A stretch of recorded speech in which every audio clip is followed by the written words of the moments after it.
From the Cronkite Studios in downtown Phoenix, this is Cronkite News. House Minority Leader Nancy Pelosi is in Arizona talking taxes, why she says the Trump administration is making things worse for working families. Plus, a heartfelt message from a grieving family in hopes of helping teachers spot the warning signs of teen suicide. And how one program is opening up opportunities to stay healthy and active for Arizona's visually impaired. Cronkite News starts now. Good evening and welcome to Cronkite News on Arizona PBS. I'm Noelle Lilly. And I'm Tyler Paley. Thanks for joining us. Minority Leader Nancy Pelosi stopped in Phoenix today as part of a nationwide tour against President Donald Trump's recent tax reform. Reporter Sydney Eisenberg was at the town hall. Today's event was part of the Not One Penny More tour, featuring elected officials and people affected by the new tax law. House Minority Leader Nancy Pelosi was joined today by Representative Raul Grijalva. This isn't about Democrats or Republicans. This is about the United States of America, about our children's future. Minority Leader Nancy Pelosi and Arizona Representative Raul Grijalva are calling on Arizonans and Republicans to change by taking a closer look at the effects of President Donald Trump's tax reform. The town hall is part of a nationwide tour that will also be making a stop in Tucson. Despite the fact that there are parts of our economy that are doing well, many people in Arizona are hurting. Minority Leader Pelosi says it shouldn't matter that Arizona is a red state whenever it comes to looking at the effects of the Trump tax bill. According to the bill, income tax rates and corporate tax rates saw a cut.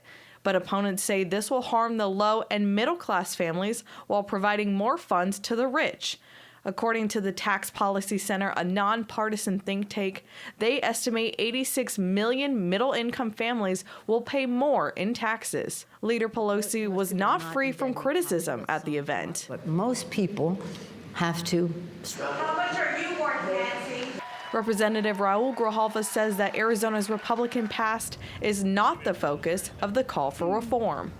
Those are net losses on an individual and family basis, and I think the awareness of people to know that, I think is the most important thing right now. According to the Institute on Taxation and Economic Policy, the top 1% of taxpayers here in Arizona will receive 29% of the tax cuts. Now, on the opposite end, the poorest 60% will receive 13% of those tax cuts. In the Media Center, Sydney Eisenberg, Cronkite News. A week from today, 22 candidates will face off in a special primary election for the 8th congressional seat in the 8th congressional district, left open with the sudden December resignation of former Arizona Congressman Trent Franks. Cronkite News reporter Shelby Lindsay sets the stage for us from our Washington bureau. New campaign finance reports filed with the Federal Election Commission show a surprising leader in a heavily Republican district based in Glendale, Arizona. Democrat Gerald Tipernini raised more than $306,000 and still has $109,000 on hand, according to the FEC. That's more than Republican frontrunners Phil Lovis with $270,000, Steve Montenegro, who raised $232,000, and Debbie Lesko, who reported raising $197,000. But political experts say Tipernini's lead is not likely to last. A Democrat has zero chance. Less than zero was a movie once upon a time, and a Democrat winning this seat is even less than zero. George Califf, president at Data Orbital, said the GOP primary is the one to watch. Senator Lesko is in a great position, but then Montenegro, continues to put out good endorsements, continues to pound the pavement, and quite frankly was the highest fundraiser this year for the filings. Experts anticipate higher than normal voter turnout based on the number of early voting ballots, but are looking to see how many voters show up and vote the day of. In Washington, Shelby Lindsay, Cronkite News. For more details on next week's special primary, Cronkite News has a full multimedia report on the District 8 race. Check it out at cronkitenews.azpbs.org.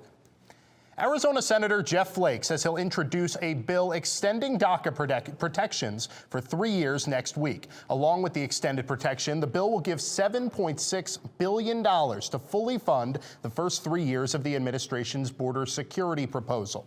In an op-ed piece for the Washington Post, Flake wrote, quote, "I'll be the first to admit this 3-for-3 approach is far from a perfect solution, but it would provide a temporary fix by beginning the process of improving border security and ensuring DACA recipients will not face potential deportation," end quote. DACA protections will begin to expire on March 5th. A group of students who survived the Florida school shooting have begun their 400-mile trip to Tallahassee. They plan to hold a rally tomorrow at the Capitol in hopes to meet with state lawmakers to find a way to keep schools safe. This is not going to happen again, not at my school, not at any school. I don't want anyone to feel how I feel or how any of my fellow classmates and schoolmates feel. 3 buses are taking about 100 Marjorie Stoneman Douglas High School students to pressure lawmakers to pass more restrictive gun laws. And some Parkland residents will be at the White House tomorrow to discuss ways to make schools safer. Tomorrow we'll be hosting parents, teachers, and students here at the White House to discuss efforts to ensure safety at our schools. Members of the Parkland community will be attending this listening session, as will individuals who were impacted by past school shootings. Late today, President Trump directed the Justice Department to ban gun modifications like bump stocks, which were used in the Las Vegas massacre. Lawmakers in Florida introduced a plan to have armed officers at schools statewide, but voted down an attempt for a state bill to ban assault rifles. Teen suicide is a growing epidemic that is plaguing schools across the state. Cronkite News reporter Madison Stark takes a look at how the legacy of one Valley teen is inspiring advocates to make a change in the Arizona legislature. In just this 2017-2018 school year alone, 18 kids have died from suicide here in the Valley. I spoke with one family who's been instrumental in working to get a bill introduced to help schools improve training to spot students in trouble. He just was a top-notch kid and top-notch person. Tim Warnock speaks about his son Mitch, who passed away after death by suicide in October 2016. Mitch was a student at Corona del Sol High School in Tempe and was a championship pole vault athlete. Incredibly hard worker, very dedicated to being the best that he could be, extremely competitive, very independent, fiercely independent, and that's probably part of what got him into a little bit of trouble. Mitch's death is a part of an alarming increase in teen suicide throughout the state.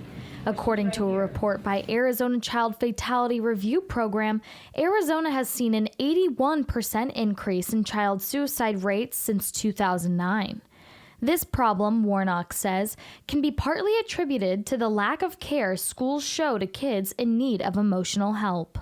As parents and as teachers who see what the vast majority of teachers are doing and how much they care and how much they're going above and beyond, we just took for granted that there could be school environments that were heartless. In January, SB 1391, more commonly known as the Mitch Warnock Act, was proposed.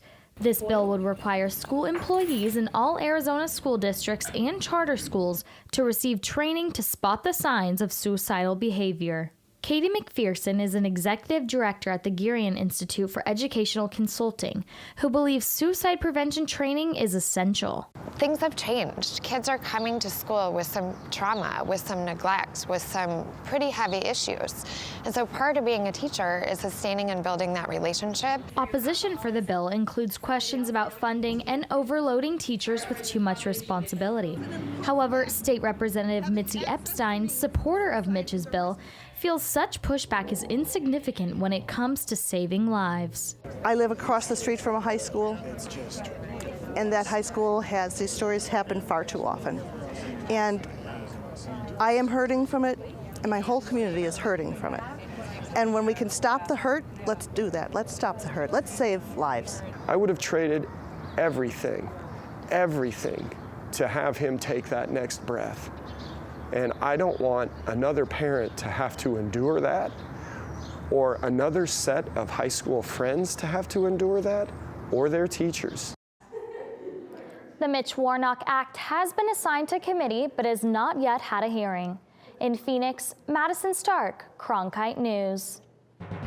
From yoga to Tai Chi, a Valley organization wants to make health and wellness accessible for all. Coming up on Cronkite News, we take a look at the inclusive exercise programs aimed to get those with physical disabilities feeling better on the inside and outside. Plus, Mill Avenue is soon to be the home for scores of, that's right, senior citizens. The plans for a new senior living high-rise that will change Tempe's skyline.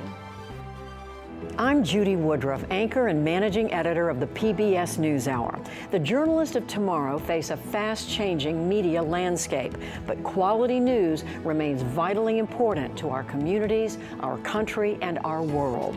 At ASU's Walter Cronkite School of Journalism and Mass Communication, students learn solid, reliable reporting, holding the powerful accountable, and rebuilding the public's trust.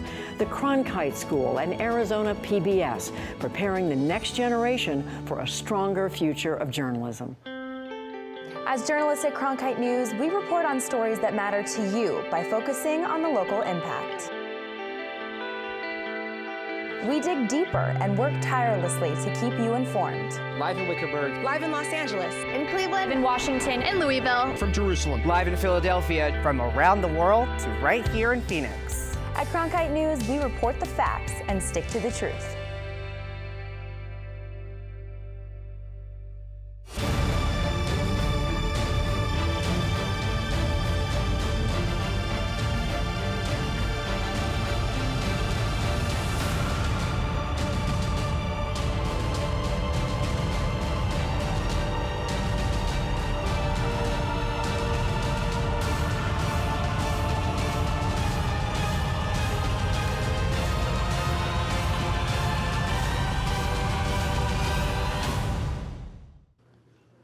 The Arizona House is considering a proposal to allow needle exchange programs for illicit drug users to be operated legally in the state. This legislation is part of an effort to cut opioid addiction and diseases which spread from dirty needles. It's expected to be debated on the House floor this week. The Southern Arizona Association for the Visually Impaired, also known as SAVI, holds exercise classes and private trainings weekly. Their mission is to make the visually impaired community feel comfortable working out while getting them up and moving. Amanda Slee shows us how this is made possible. Going through blind rehabilitation, the better you feel, both physically and mentally, the better you're gonna do. Mike Armstrong, the health and wellness instructor for Savvy in Phoenix, is blind himself. He builds trust with his clients by exposing them to the equipment and explaining what other students have done. I think that part of that is the fear of moving around. Like you get to where you're really docile and you just sit around. Here at Savvy, they have health and wellness programs from yoga, Tai Chi, and self-defense to help the visually impaired get up and moving their bodies, as the rates of obesity are higher in this community. In group classes, like yoga, the instructor has to teach in a completely different way. So go onto your forearms and your knees. Okay, and then move your knees as far apart as you can. Since participants can't see the example. It takes a lot more audible description, sometimes some tactile help. Feeling my body position as I'm doing something, or adjusting someone's shoulders or foot, whatever the case might be. Another issue at gyms is knowing where the equipment is placed. The Ability 360 Sports and Fitness Center takes issues like this into consideration. 90% of the time at the same place. It's not as many people as in all the other gyms, and people know about disabilities here. No matter the physical disability, Armstrong says all benefit mentally from exercise. It lifts their spirits up and kind of shifts their mindset from a place that they can't do something to knowing that it is possible because they're seeing it from all the other students and staff. In Phoenix, Amanda Slee, Cronkite News. Stay tuned, as next week Amanda will attend Savvy's 3rd annual Culture Day, where people will explore blindness through different cultural perspectives. The groundbreaking is tomorrow for a new senior living community developed by Arizona State University. The 20-story building called Mirabella at ASU will be located on the southeast corner of Mill and University Drive, right in the heart of Sun Devil country. The concept is to engage retirees by providing easy access to learning opportunities, health services, and athletic activities. There are almost 100 similar university-based retirement communities across the nation. Wallet Hub released a new report today of the top 20 best state capital cities to live in. Austin, Texas is ranked #1 on the list, followed by Madison, Wisconsin, Boise, Idaho, Lincoln, Nebraska, and Bismarck, North Dakota. And where was Phoenix ranked? Out of that top 20, Phoenix ranked last. The personal finance website ranked cities based on their cost of living, K-12 education quality, economic strength, and number of attractions. Out of all 50 state capitals, Phoenix also had the lowest number of state, local, and government employees, ranking 48th on the list. Phoenix Mesa Gateway Airport says it's the first in the Southwest to install a fully automated exit lane, replacing guards with a technology-based checkpoint. Airport officials say the new system is called the Exit Lane Breach Control. They say replacing guards with technology not only eliminates the possibility of human error, but also offers more control, as well as a cost saving. Gateway Airport served nearly 1.4 million passengers last year. Meanwhile, if you're looking to make your Valley commute a little punnier, ADOT wants you to enter its latest safety message contest. From now until February 26th, you can submit your own message to help drivers get serious about driving safely.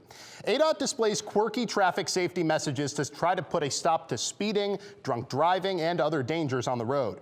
People submitted nearly 7,000 entries in last year's safety sign contest. You can submit your message at azdot.gov/sign contest. The public will be able to vote for 15 finalists selected by ADOT. The 28th Annual Chinese Culture and Cuisine Festival not only brought great food and fun to Phoenix this weekend. Coming up on Cronkite News, how this year's festival inspired a younger generation to embrace their roots. And how much longer until we're back in the 70s? I'll tell you coming up. I'm Ted Simons, host and managing editor of Arizona Horizon. Join us each weekday at 5:30 and 10 as we bring you the top newsmakers who impact the state. We cover the stories in depth that shape and affect our local communities, and we take the time to ensure that all voices are equally heard. For more than 30 years, Arizona Horizon has been your voice and your source for what matters most, right here on Arizona PBS. By the year 2050, there will be more plastic in the ocean than fish. Before Professor Halden, I had an insane amount of passion, but I almost felt helpless because I didn't know how to use it. Professor Halden gave me a chance to make a difference. Being at a place like ASU allows you to take these big leaps. Ultimately, the biggest problems in the world cannot be solved alone. It's the year of the dog, according to the Chinese calendar. And those at last weekend's 28th Annual Chinese Culture and Cuisine Festival in Phoenix celebrated with traditional Chinese dance, food, and artwork. Cronkite News reporter Alexis Burdine spoke with festival goers about the importance of passing down tradition.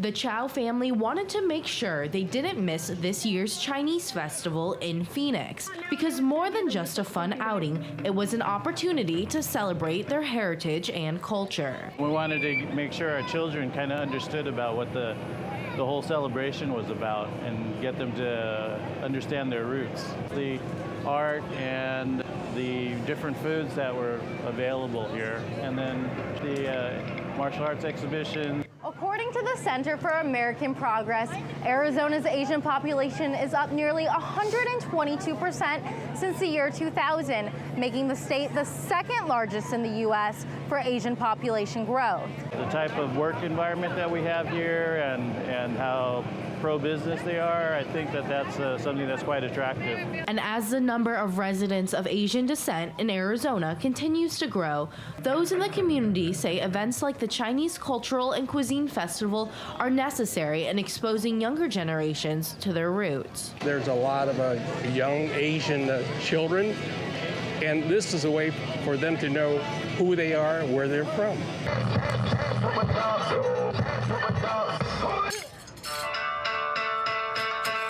And one of the most tasty, the food, a staple in traditional Chinese cuisine. A batch of delicious steamed buns tastes like home. Everybody here, they have the traditional, the real Chinese food, where you really don't find it in the restaurants.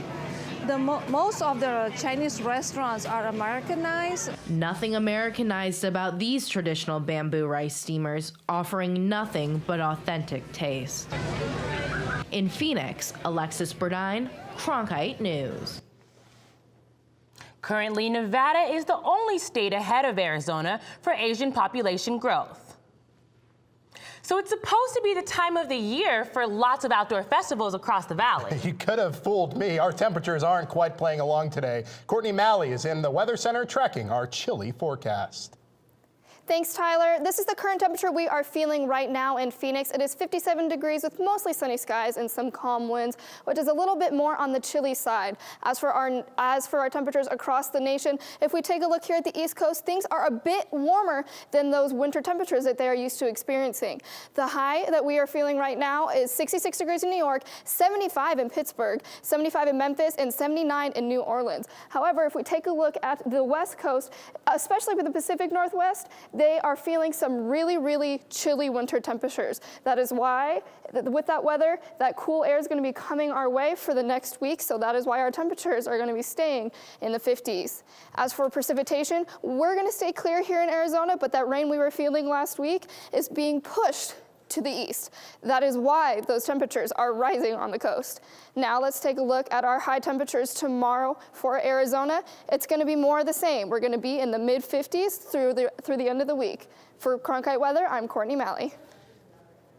After a string of hosting championship sporting events, Arizona is taking a hiatus. That's right. Coming up on Cronkite News, stadiums being built in Los Angeles and Las Vegas could be competition when major sporting events choose a stadium.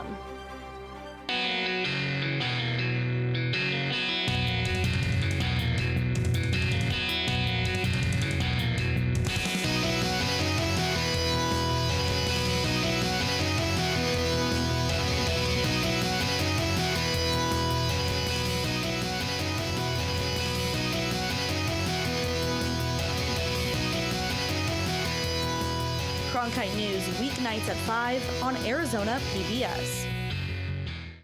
Fridays, it's at Cronkite News, your social sharing connection where you choose the news. Facebook likes and shares, tweets, retweets, and favorites. YouTube views and subscriptions. We're watching you watch us. From our digital home at cronkitenews.azpbs.org to your television, web browser, or mobile device. Find us on Facebook, Twitter, and YouTube. Then join us for at Cronkite News, our weekly refresh, each Friday at 5 on Arizona PBS.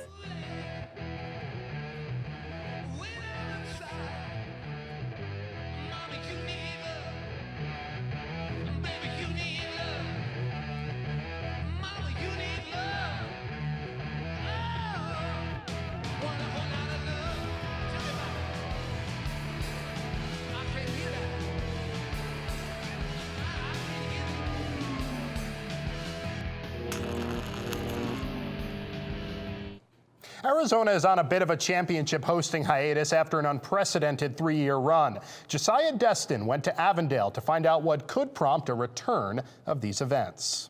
Valley sports and business leaders gathered at ISM Raceway earlier this month, eyeing a return of championship sporting events to the desert. We did a survey last year after all 4 of those major events that we had, and it was astounding. It was 90-some% of our residents who wanted to have these events back. Arizona was home to the 2015 Super Bowl and Pro Bowl, 2016 College Football Playoff National Championship game, and the 2017 Men's Basketball Final Four. The earliest those events could return is 2023. The Super Bowl and Final Four are committed through 2022, and the next available college football championship game is in 2025. But the Fiesta Bowl stages a big-time college football event at the end of every season, giving the Valley a chance to provide an annual reminder of how it can shine in the national spotlight. Hospitality is extremely important to teams.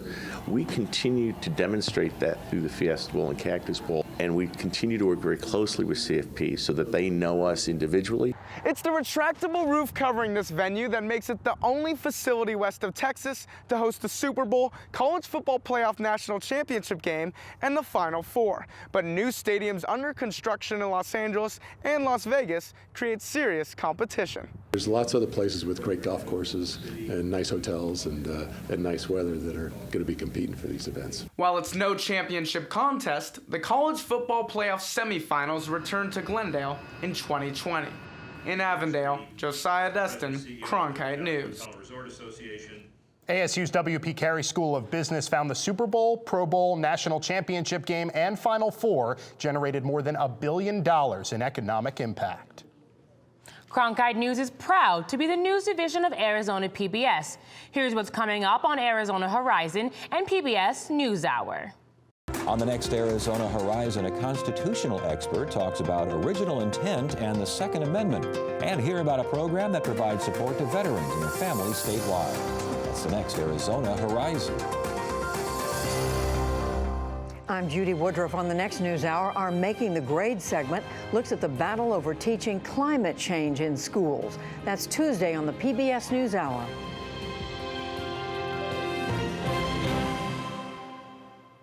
That's it for Cronkite News tonight. Thanks so much for joining us. For top Arizona stories anytime, go to cronkitenews.azpbs.org.